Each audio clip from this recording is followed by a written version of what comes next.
Thanks.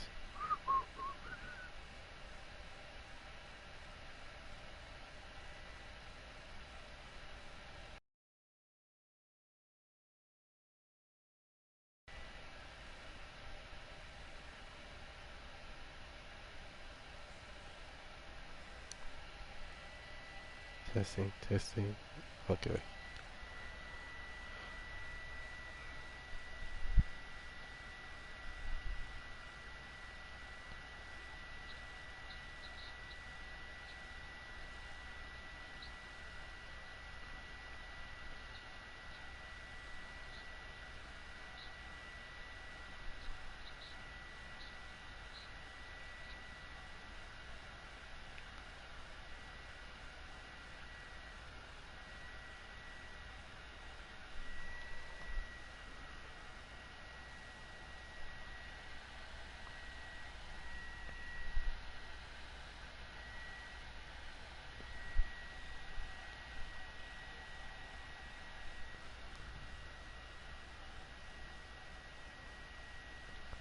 Alright.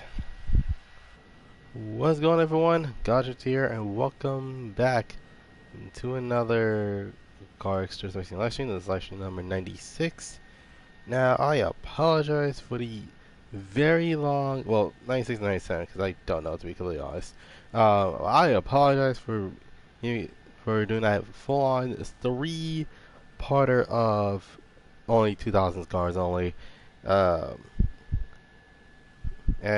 so today I'm gonna make things a little bit simpler. Today's theme is full-on pop-up freaking headlights.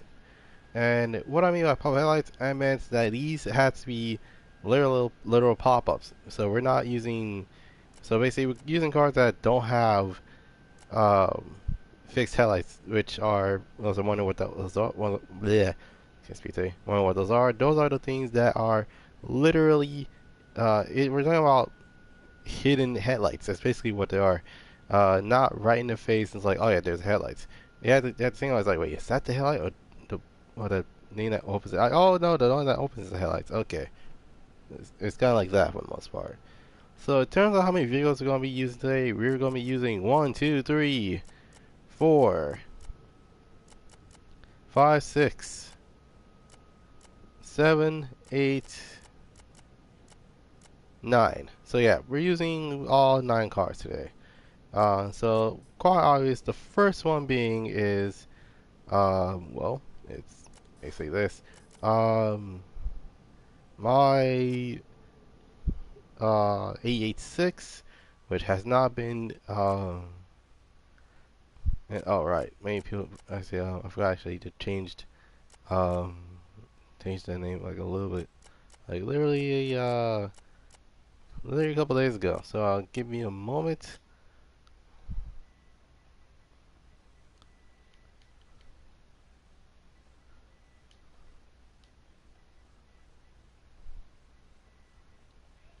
Very good. It's gonna be still gonna be the same thing, but yeah, it's basically kind of like that for the most part. Also, I apologize if I came in a little bit later than usual. I know for you guys, it'd probably be like around 11 and 12, or even like 6 o'clock in the, or heck, even 9 o'clock in the morning. Um, which I do indeed apologize for that. Um, but yeah, um, in terms of today, well, I can't help because I leave because my mom woke me up, so I had to watch the kids again, and it took a couple hours, and I had to run a couple errands there and there, but I at least made it. Um,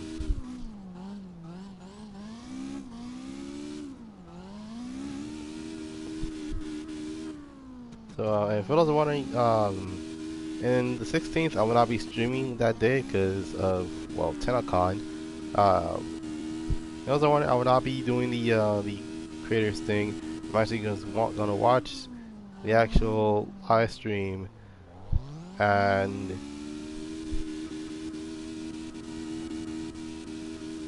And yeah, I'll tell you guys how it is in terms of TennoCon.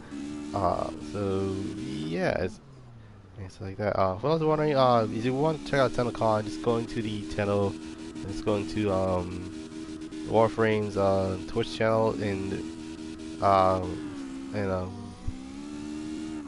and follow and subscribe on Twitch because you definitely. And, oh, yeah, and also for those that play Warframe as well, make sure that you link your Warframe account to your Twitch account, so that way you'll be able to actually get said prize, and even including the rare Italian Prime. Now, so that out of the way. Oh, and before I do anything else, I forgot to do this. I forgot to do these.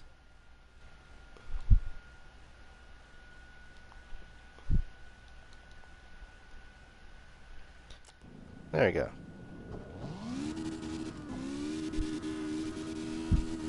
So by that, I am used to having not.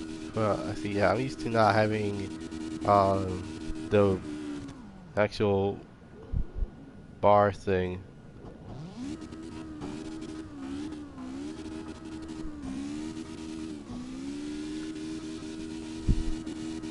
So yeah, in terms of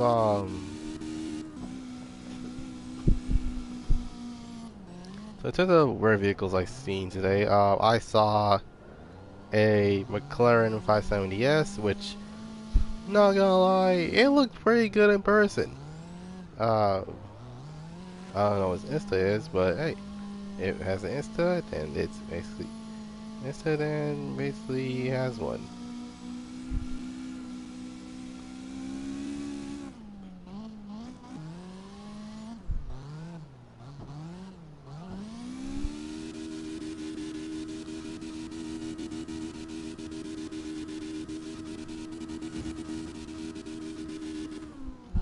Thank goodness.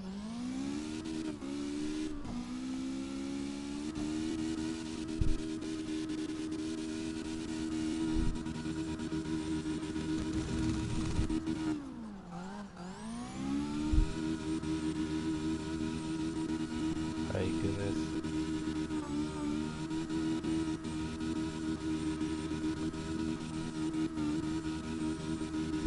Now, I know as well. It's actually, my God, dude.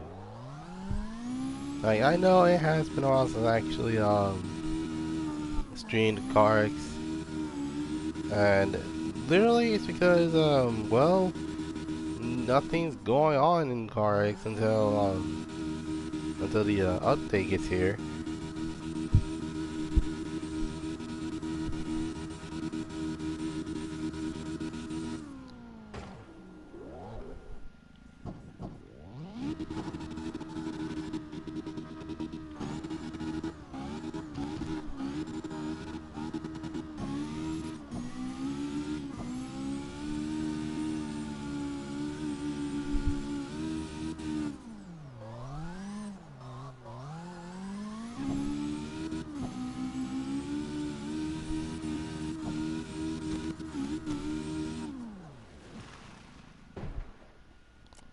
Alright,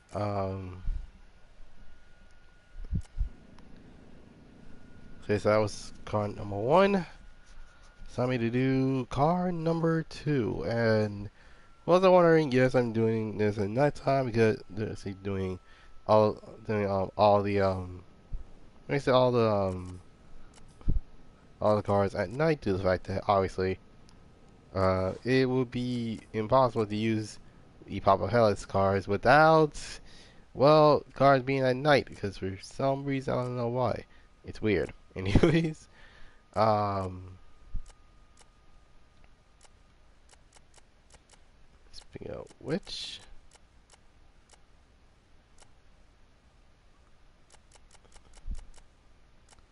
you know what? What the heck not? I'm just gonna put morning clear at 11 a.m. My goodness. Now, uh, in terms of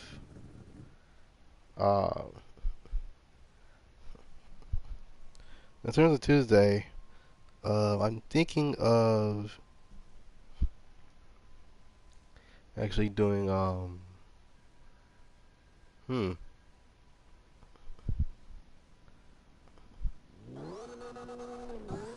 You know, I probably would start an episode of Mortal Kombat X.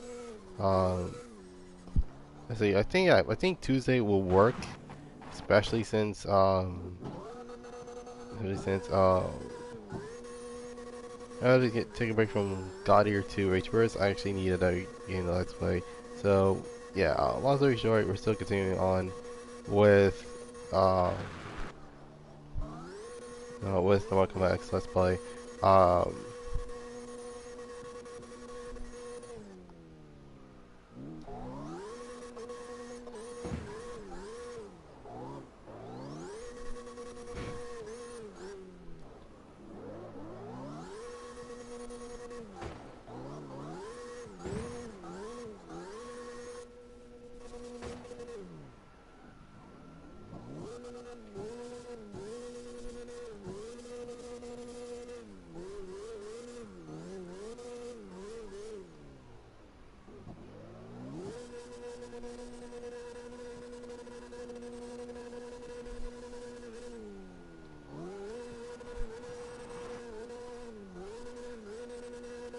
hmm.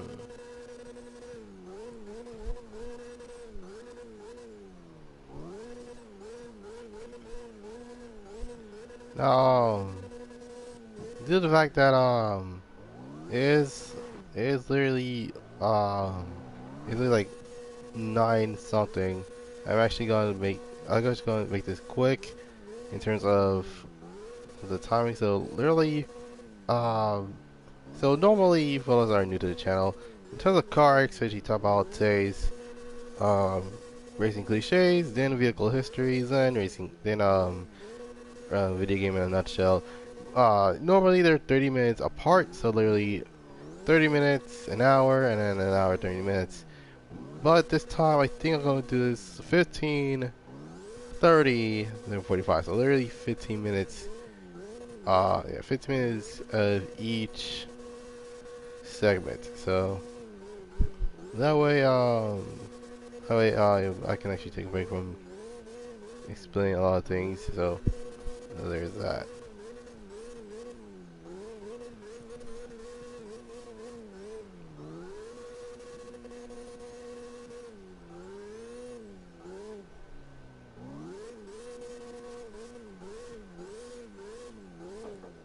So we're done.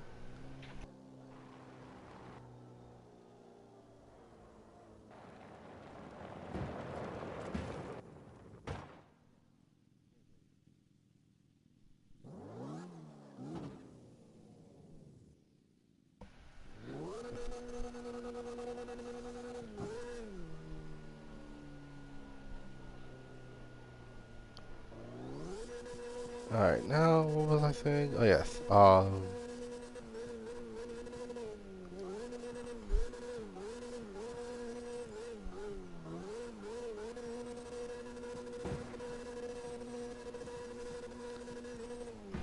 Oh god. Okay.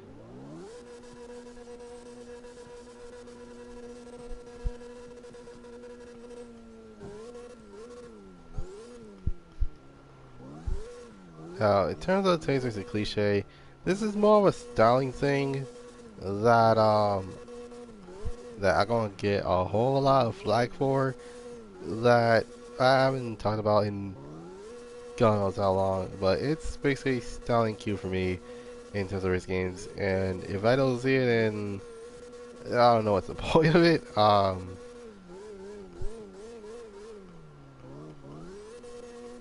And for those who are wondering, what race racing cliche is, it's quite simple really. For those that have not played any racing games around the 2000s, you probably wouldn't recognize this. So,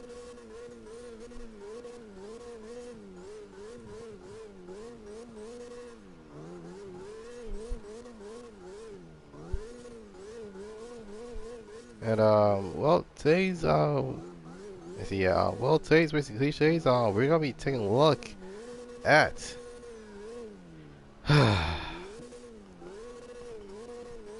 carbon fiber parts. So yeah, carbon fiber parts. Do they serve a purpose? What do they even do? What is the purpose? Well, they're wondering. Carbon fiber is actually is a material made out of the sixth element of the elemental table, aka carbon. More than likely, it is basically made of the same parts as well said car said car part. Depending on the vehicle, of course. Now, in terms of carbon fiber, it's supposed to be a little bit lighter than your average part. In fact, I'm pretty sure I correctly, the part of the part of the car that is supposed to be light actually saves weight. In fact, the car loses weight depending on how much carbon fiber is supposed to be. So let's say, for example, you buy a carbon fiber hood for, let's say, for example, a Mitsubishi Evo, specifically an Evo 8. And you're like, okay, that looks good, but it could be better. So you decide to have more parts made out of carbon, and yeah, it's basically interesting because of how um how it's made in the first place. So you decide to actually decide to build that same part out of carbon fiber. Then end up getting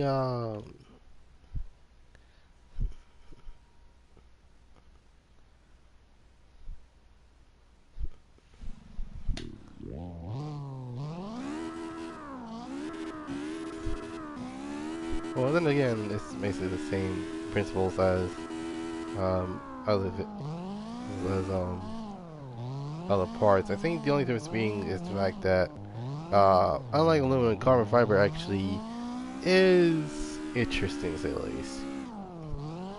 But the weird part is that in many of the games, carbon fiber is pretty much unpaintable. Well, unless you count Tokyo Extreme Racer 3, but that's a different story entirely. And I was thinking, what? Carbon fiber was carbon fiber wasn't painted? Well, yeah, because well, it's supposed to have a purpose of having carbon fiber. It's to save weight, not add more weight to it. Which, that's a good question. What actually adds weight to carbon fiber? Well, it depends on what type of part it is. For example, having a carbon fiber trunk and a carbon fiber wing. Well, the wing may be light, but the trunk isn't. Actually, in fact, a trunk for a car can be, well, it depends on the size, of course.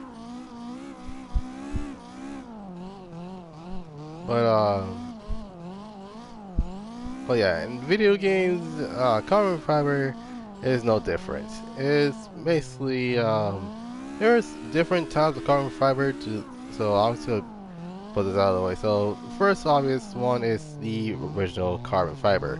Usually they come in either matte or gloss format, and it actually is pretty durable for what it is.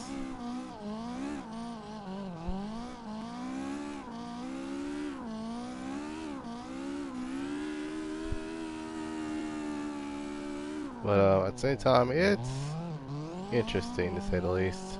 Up next, it is the checkered board type carbon fiber, which, as I said, it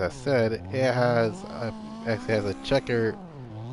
It's basically has a checkered, basically a checkered formation for basically it's basically a checkered formation for that specific part. And in terms of parts wise, those checkered type carbon actually looks pretty good on Japanese cars. I don't know about like muscle car wise or exotics wise, but checkered carbon actually looks pretty good. And then you get the board carbon fiber, which I know we don't see as much. And then there's there's a thing called, well, I don't know, forged carbon. This type of carbon was pretty much new to me, and to me specifically, because I never even heard of forged carbon fiber until a car knows that lugging her Campo Formonte actually has said forged carbon.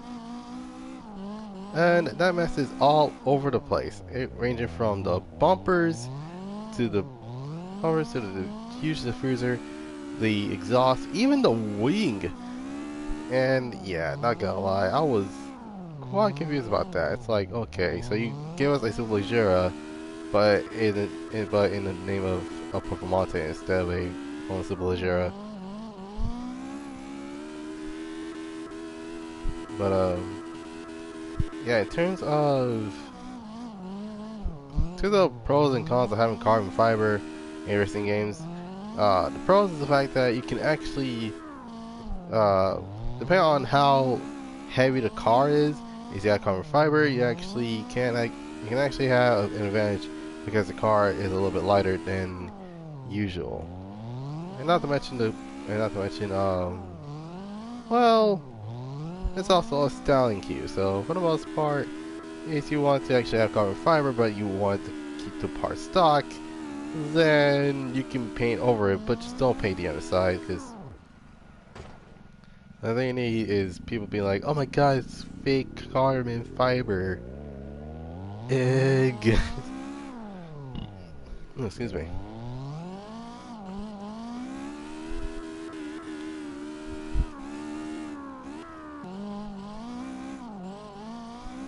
But in terms of the cons on your head, in many recent games, how do I say this without upsetting you guys? The carbon doesn't lose weight. In fact, it's nothing but a styling cue for said vehicle.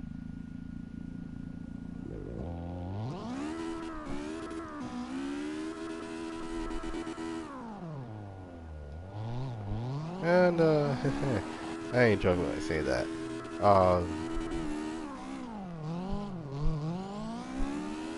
And I think the only game I know that actually has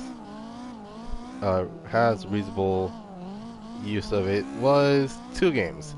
One of which was Need for Speed Underground 2, and the other one being, well, Seriously Syndicate. Everything else, well, let's just say it doesn't do much in terms of. Well, no, actually, there's another game that's also Need for Speed Push 3 too. But yeah, that's basically about it. For you future racing game developers, if you want to add carbon fiber to the game, make sure that it is actually a realistic on how much the car loses, depending on how much carbon fiber you had. And we're talking about weight here. We're not talking about, oh, it's losing power. No, we're talking about full on the weight of the car. So yeah, that's it. That's basically how it is.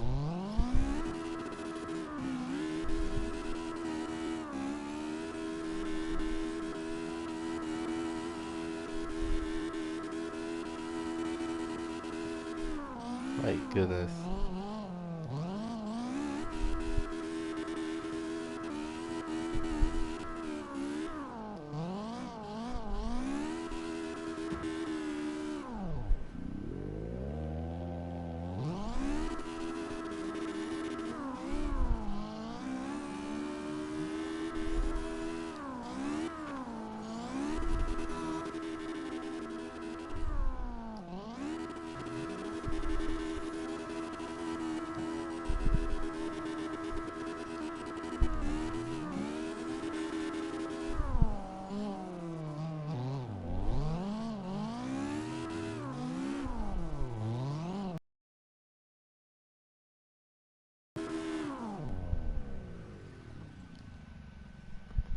Give me a moment. I'm actually going to switch cars again. Um,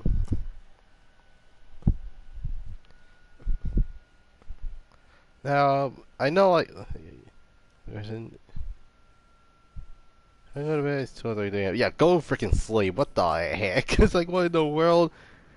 Well, I'm not trying to be responsible for you falling asleep in class. Thank you very much. But then again, it is still summer vacation. Well, for the next couple of weeks. I don't know why. Um, so, yeah, it's basically. And oh crap, he must have left.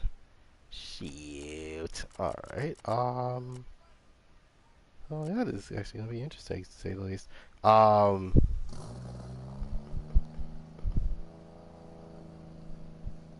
It was okay. Here's the thing: if it's 12:33 at midnight, I'm pretty sure sleep is basically the best medicine. Trust me, I've been there. I've done that. I stayed up like literally until like I kid you not. I was fighting a boss fight and on the PS3, and I didn't realize that it was morning until I literally look at the window and I saw it. All of a sudden, I saw like a purplish blue sky. And I'm like, shoot, it's about to be morning. It's like 5 something in the morning. And then I'm like, you know what? I'm just gonna go to sleep. My God. It really be like that too, though. Alright, so in terms of today's vehicle history,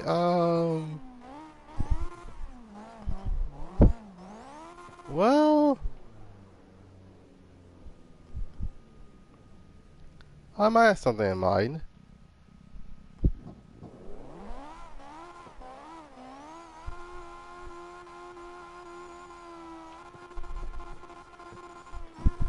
Now, for those who are wondering, what today's vehicle history is, well, um, yeah, so basically, here's your 3 hints.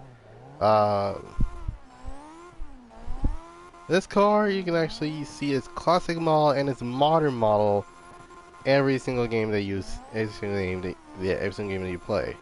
Now, I mentioned, uh, you can actually see it in a G version and an R version. So, yeah. And last, certainly not least, the car is German. So, good luck, and see which one you guys actually got this correctly.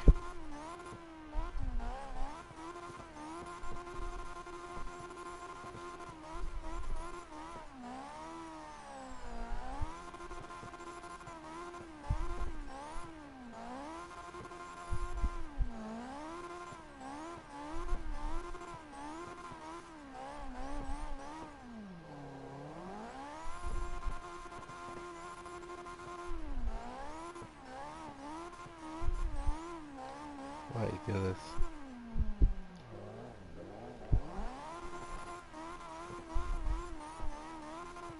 Now, for those that literally got all those 3 hints, then please keep it to yourself, because you never know. The song, you guys might be wrong, because you don't know about this vehicle specifically. So, like I said, the 3 hints are you can literally see its classic model and its modern model in every single game that you can actually play. There's a G version and there's an R version. And then last but not least, the car is German. So yeah, that's basically it for the most part.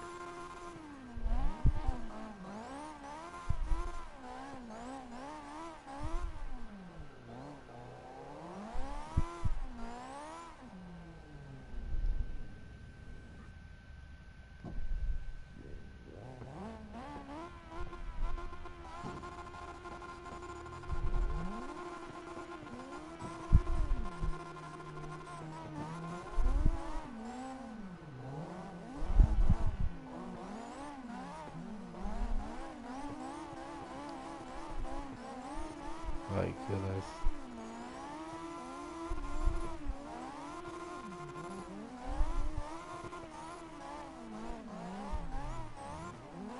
Alright, so hey, you guys got it?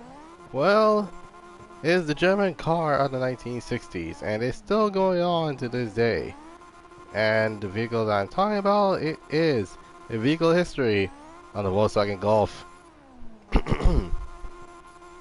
So the Volkswagen Golf, also known as the Volkswagen Rabbit in the U.S., came around the 1960s. It was supposed to be the replacement for the Volkswagen Beetle because apparently this thing refused to freaking die. I don't know why. It's weird. Anyway, so in terms of the Volkswagen Golf, you got the Volkswagen Golf Mark 1 as well as this GTI format, which, for those wondering, that made around 114 horsepower. Now, keep in mind, this was the 1960s. You got, us Americans had cars that are around literally 15 to 20 times higher engine output than the average car, which is weird to the fact that a lot of people literally buy these cars just to drag race them, across bridges. So yeah. Now in terms of the vehicles themselves, well, actually, I think I got that wrong. I think you know. Ah, crap. Well, actually, no, I thought about it. My bad, guys. First generation came out in the 1980s. My mistake. Wait, is it 1980s or 1970s? Shoot, it's been on actually take a look at the Golf more correctly. But I think it came out in the 1970s. Yeah, definitely 70s. Anyways, so in terms of the 1970s,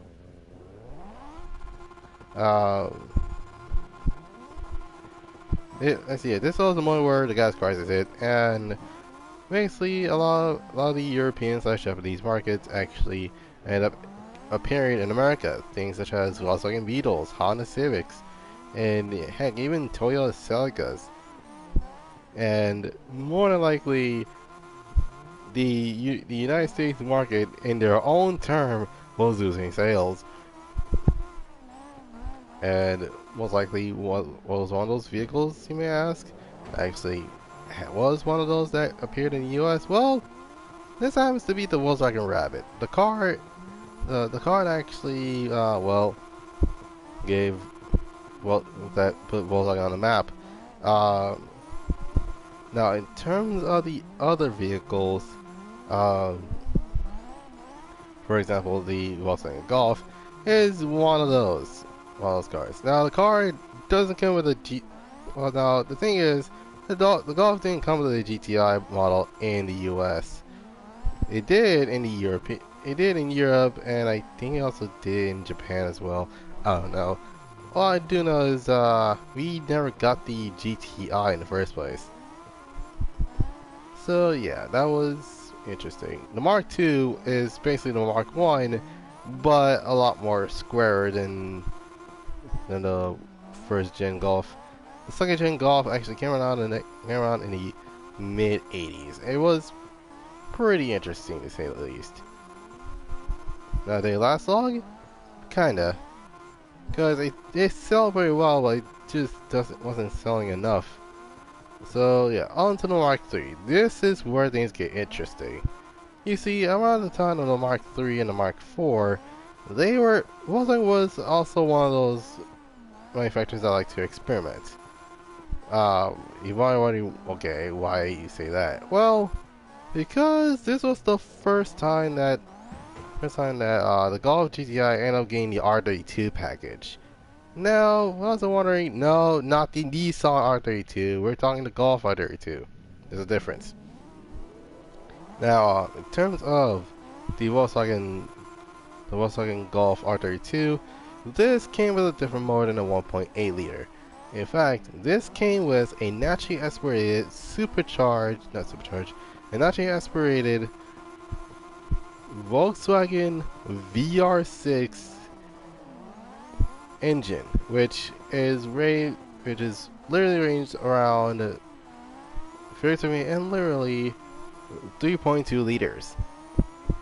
Now you're probably thinking, what, the 3.2 liters? It's not that bad. Well, yeah, except for the fact that 3.2 liters of a V6 is actually mounted horizontally. Yeah, we're not going with that vertical type mess. We're talking full on vertical as vertical can be. And paired it with all-wheel drive, Yeah, you could probably see why a lot of people are scared of the VR6s. My god, dude. And I want to switch cars again. Um, and not gonna lie, the car itself is pretty amazing. Well, to say the least. And not to mention, from what I've heard, the VR6 sounds pretty good for what it is. Even though it's a V6. A basically a horizontally mounted V6. Is that even a thing? But yeah, it's basically kind of like that for the most part. Um,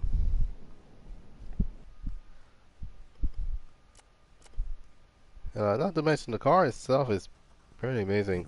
Um, now the Mark IV, it's actually yeah, the first time the Mark IV actually appeared was in basically every sort of game that came out around the early to mid 2000s. And no, I'm not talking about the Mark V. The Mark V will come in later. The Mark IV literally was in Need to Be Underground, Need to Be Underground 2, Midnight Club 3 Double Edition, Midnight Club Double Edition Remix, Gran Turismo 3, if I remember correctly, Tokyo Extreme Racer Drift 2, and many others. But yeah, the Mark IV was pretty cool, to say the least. Now, the Mark V. Well, I should say that the Mark V is, it was a bit controversial. Reason being because it wasn't as slick as the Mark IV. It was just a bigger Golf. That's basically what it was. And more than likely, you can actually tell the difference between the R32 and the GTI because the Golf GTI normally has a blacked out grille with. I'm not just gonna say this. A blacked out grille with a GTI badge on the grille, while the R32's is full on silver and has an R32 badge on it.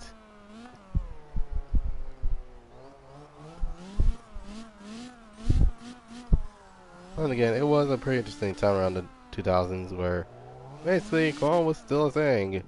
And it came out to the mid 2000s.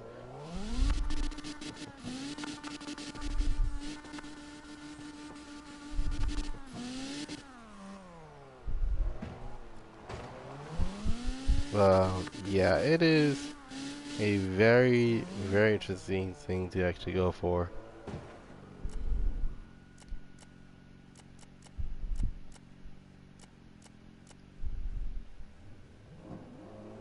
But yeah, it's basically one of those cases where it actually gets a little interesting.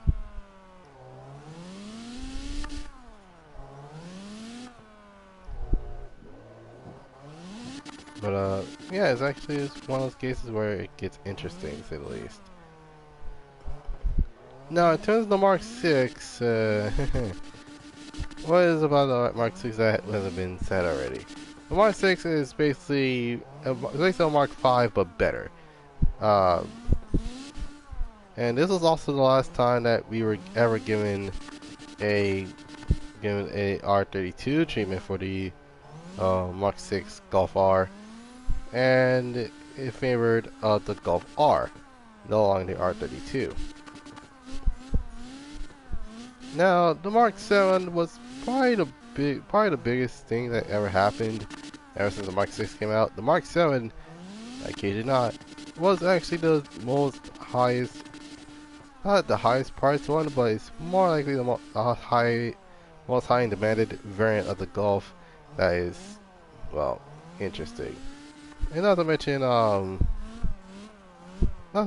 Golf Mark 7 is possibly the most popular Golf to ever come out ever since the Mark IV, as well as the Mark 6. And last but certainly not least, the Mark 8 hasn't come out yet, and what I can see for sure is that the Mark 8 is probably going to be the one that is going to be just like the Mark 7, but a little bit better in any sort of fashion. So yeah, that was it for the Volkswagen Golf history. In terms of the hints,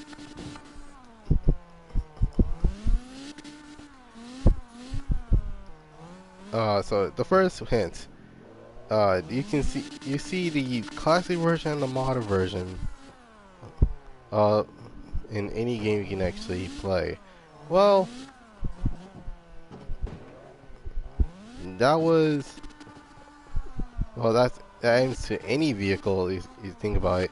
Like the Nissan Skyline, the BMW M3, Volkswagen Golf, Toyota Supra, Mazda RX-7, and heck, even the Corvettes to be pretty precise. But then I said there's a G version, there's an R version. The G and the R versions basically meant a GTI and R32, which are basically the highest trim levels you can actually get in the Golf. And last but not least, the car is German, so that means is that it's either an Audi or Mercedes or Volkswagen. Like, and keep in mind the reason I left BMW out is because, well, in terms of BMW, it's because, well, because they don't have that that same version, same variant of that. So um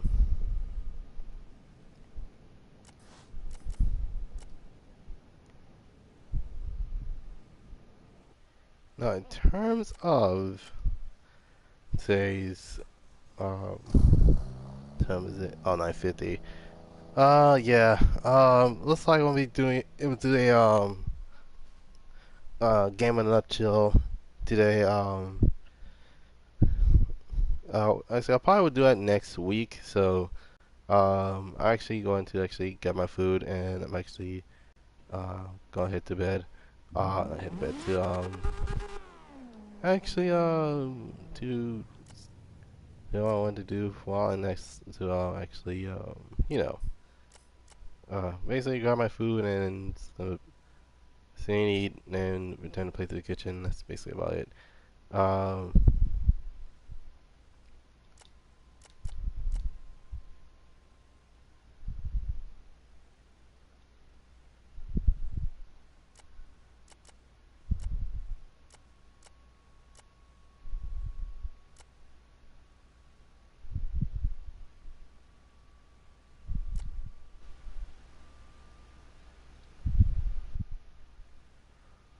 so yeah, that'll probably be it for now.